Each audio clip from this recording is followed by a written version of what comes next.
Welcome! In this video, we're going to talk about Ssangsu Geombup Oban, Form 5, Part 1. Y'all are smart folk, right? So you know that I'm wearing this uniform, not because the form necessarily is not canonical, but because I want to kind of keep my interpretation a little more independent of all the tomfoolery out there, right? So all the interpretations, unless said otherwise, are going to be my own ideas about the matter. But with that, let's take a look at the beginning of Form 5. I'm going to start this form actually facing the back because the first movement is actually going to the back, right? So obviously when I'm facing this way and then going this way, that's not going to be as different, right? I'm going to start this way so you kind of see what's going on up front.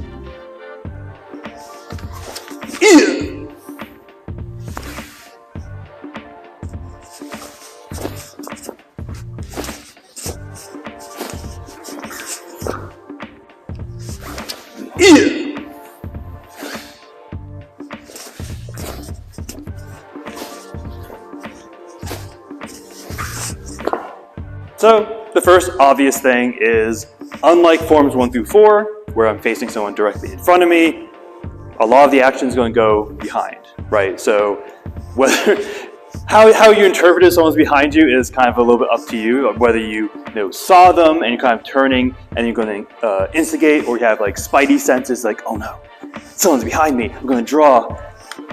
Most likely the first one, right? But someone's behind me, I want to be able to clear them. Again, my interpretation of the crosscut is not necessarily to bifurcate someone with this cut, so much as like, okay, I know you're there, back off, and I'm going to deal with you, right? So what I would encourage you is, as opposed to a massive crosscut, right? So if like from here all the way over here and go back this way, right? It really is more like Form 1 and 2, where it's like a very directed crosscut, right? So maximizing at a 180, right? So from here to here, in theory, it would be actually a little bit shorter, right? Because you want to keep everything in your periphery, right? So instead of a massive, almost 360 cut, it's really just I'm looking, I'm drawing, I'm twisting, and I'm coming back into defense, right? So let's actually break down that cut just a little bit. I don't want to spend too much time in that weeds because it's very, very nuanced. Let's take a look. So the way I like it, right, is so from here, if you want to think about planting, you can. If you want to start thinking about partial turn and stepping, you can. I believe when I'm not thinking too much about it, I partial turn, step, and as I'm getting ready to draw, I'm going to be drawing again on that angle. So as I draw, I'm going to cut. And as I finish my cut, I'm going to finish turning my heel out and making my body more upright. You don't want perfectly upright, but more upright so I can see really what's going on, and then going into a defense. So this is a lot more of just my own way I like to do things, right? Because it's going to be a little bit faster than being like here, right? It's also going to help generate a little more power because I'm partially drawing a little bit early. I'm going to use the twist to actually augment the power of the cut. And also I'm going to be able to kind of see them as I'm sliding, as opposed to here, where there's a full second of me looking at you and then drawing, right? So partial draw, so as I'm stepping out, draw, coming more upright as we actually finish the draw, look them dead in the eye, and defense. Now you're going to see this with an actual partner in a little bit, right? But to kind of give you a super brief breakdown of a couple ways to interpret the next motion, right? So from here, noticing different from what we're going to do in 6, for example, I'm actually going to be stepping in and then thrusting, right? So it's not like a sliding motion, it is actually a step-step. So the way I like to think about this is we're already like in distance, so I don't actually want my sword to go much deeper in yet, right? So we're at a good distance, essentially like relative to the room. I want to keep my sword relatively where it is, but I'm going to slide my body into a better position for leverage, right? So from here, keeping the tip where it is, right, I'm going to step in here, noticing the hilt is nice and low, I'm going to use my hip to get a little more power. Everything's honed in on that solar plexus, or right below the solar plexus, just to kind of get up and in there, right? So from here, and as I step, I'm going to use that hip to drive it up and forward. So a few nuances that I'm going to pretty much ignore when we're doing with a partner, but the degree to which this is stabbing, or it's coming up, right? So the way that I like to do it is there's still a slight upright angle to it, because the idea for me is I'm making contact, I'm driving up using the curvature of the sword to drive up into the target, right? You will see others do a full straight on this way. This is okay for like if I make contact with a non-squishy portion, right? So maybe the sternum, for example. I want to push them more than necessarily like puncture into their body. This is good, again, just as almost like a shoving mechanism, and I can kind of get some good feedback off that. So if they really lean into it, I have a decent position here that's not necessarily going to compromise where I am. Just for fun, just because if you actually look at the Mudo Butonji, the way that it shows many people thrusting is actually with the blade up, which is more like this kind of stab, which we do in Gumdo. It's just interesting because going from here and being like, haha, there's a lot of like wrist movement and stuff like that that might make it a little bit weirder. I'm not going to throw out that thrust just because it's, first of all, it's interesting, and also it would be a very geometric strike. So, kind of give you a little bit of perspective, right? Because if I were successful with that thrust, and they were still able to do something, right? So a thrust isn't always like a stopping motion, right? It's going to, eventually probably dispatch them, right?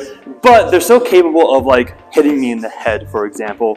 Even if I hit the sternum and I'm pushing them, they can still easily hit my wrists, right? However, again, not necessarily condoning this, but it just geometrically is really interesting. If I do thrust like this, if they do try to actually come down with their cut, they're going to be landing on the blade. And especially the more I tilt upward, which is now starting to look a lot more like Hema, I'm going to be able to catch their hand earlier before they can even get some good momentum to counter.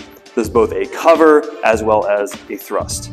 So just things to play with. Again, not necessarily that this is what the form is all about, but try for fun, like having a slight angle, straight on. If you really want to, you can do this, which I don't condone because wrist is broken, as well as, if there's any push to this, you're going to lose your sword. So don't do that one, or this one, right? You're going to be really, really spicy. You can actually pommel shift, very similar to what you do in bicorno in Italian. So you can pommel shift and kind of like stab up here. That's also very, very weird, but just giving you options. So what do we do after those thrusts, right? So we're here and we make this kind of motion, right? Like, okay, pretty, right? Especially like from the side, you can kind of have a little more of a flourishing kind of motion. So it has been said that this is a parry, right? So in practice, and again, we'll see this more with the actual interaction, it's almost like a triangle. So blades coming down, going across, and then throwing over your shoulder this way. So does this work as a parry? It can, right? Very long time ago, God, that's almost like almost 10 years ago. That's, yeah. But time always moves forward. About 10 years ago or so, when I was engaging with kendo and stuff like that, I did actually land that, which is you're not really supposed to do that as far as I know, but we're just kind of playing around. I actually did land a parry and it actually did disarm. That said, when the parry works, very disheartening for the person involved in the disarm, right? Because they have lost their sword, they mostly just stare at the sword where it fell and just kind of like accept whatever's going on, right? Unless if they're actually trained and know how to grapple and stuff like that. To actually make it work is a lot trickier. Now, it's not necessarily about technique. So the technique of it is down, over, up. Now when it's fast, it's going to look more like a swooping kind of like circle, right? You can have the correct technique, but it still doesn't work, right? Because it really depends on the geometry of what your partner is feeding, right? Because if they're very, very loosey-goosey, they're going to lose it on the first shot, which means you can just stab them later, but whatever. Versus if they have a little bit more rigidity, you can actually land that okay, right? But even with all those other things lining up, it may still not work. So the technique is a good one to learn, but there's other things you can interpret from that particular combination. The other way is not nearly as glorious, but the idea of just kind of like going around someone's sword. So if I am actually fighting someone, right, and I am now engaged, right, so I've come in, I've thrust at you, you probably deflected it, or you're putting pressure on my sword and it didn't land properly. So right now I'm pressuring, they're pressuring back. I could be a jerk and just go around their sword and try a thrust, go around their sword and try a thrust. Now in the form, there's 3, so allegedly you land that third one. But you can imagine just going up against someone, you're just kind of like going around the sword, just kind of twirling around, trying to get a good angle, which is not how I recommend sparring, but it is something you could do. So have fun with that. So let's actually work on that triangle parry from our form, right? So if we're engaged with our partner here, the idea is if I'm starting, for example, on my left side, I'm going down on an angle to our right, scooping over, and allegedly trying to throw that over our right shoulder. So using the edge against the side or belly of their sword to bring it down, hooking almost with the back of the sword here to bring it across, turning and using the false edge to throw it over. The ideal case is I'm striking above the strong, so the mid and above, so I can get a little more grip on it and be able to throw it off to the side. So this is the ideal situation where a partner is kind of either completely unknowing of what's going on or they're compliant with what's going on. So if we're here and we're in guard, again, down, over, and up. So theoretically, as you speed it, whoop, bendy swords, as you speed it up, it's going to allegedly be a little bit more effective. However, as you can tell, if they have any resistance at all, or they just are not compliant with, so for example, if he's even more straightforward, like if he were trying to thrust me, for example, and I try to do that same motion, he can very easily just go around it and just thrust through my solar plexus, right? So we're going to do a counter shot, so you can kind of see, again, that triangle in its theoretical ideal. Then we're actually going to see how we can use this in another way. So from here, again, down, over, and up. You can do that on the same side as well, so on the other side, again, down, over, and up. But again, if he gives really any resistance at all, or he's trying to go for my wrist, which I know Mr. Kopp likes to do, it's going to be a lot more difficult actually to land that sort of thing, right? So, as opposed to being like, haha, and completely missing, I recommend is if we actually do have any pressure here, any pressure's back, right? So obviously if I release the pressure, ideally the sword's going that way a little bit. He doesn't have to be over dramatic, but from here, I can move around. And again, if he tries to pressure the other way, move around. And you can kind of use the same motion. So in the form, it's just kind of here, here, here. I just want you to think about being able to move around the guard, again, using that curve of the sword, be able to curl around. So if I really want to, I can move off on an angle, completely in the camera's way, or I can go on an angle this way, and again, once again, try and still be able to stab while keeping myself safe. So from here, if we have a little bit of pressure, any pressure's back, again, my tip honed in on the throat. The ideal case is I can move around and be able to thrust, again, using the curve to kind of move around his guard, right? So theoretically, you can kind of just do this ad infinitum here, kind of move around this way, and just be really more annoying than effective. But theoretically, if you have a nice timing to it, and kind of move off to the side, I can still be able to land something to some effect. And the very last part, there's a nuance there that isn't always caught. The way it has been told to me, I like, right? So we just allegedly, we're successfully, stabbing, right? So what some people do just from here, sweep and cut.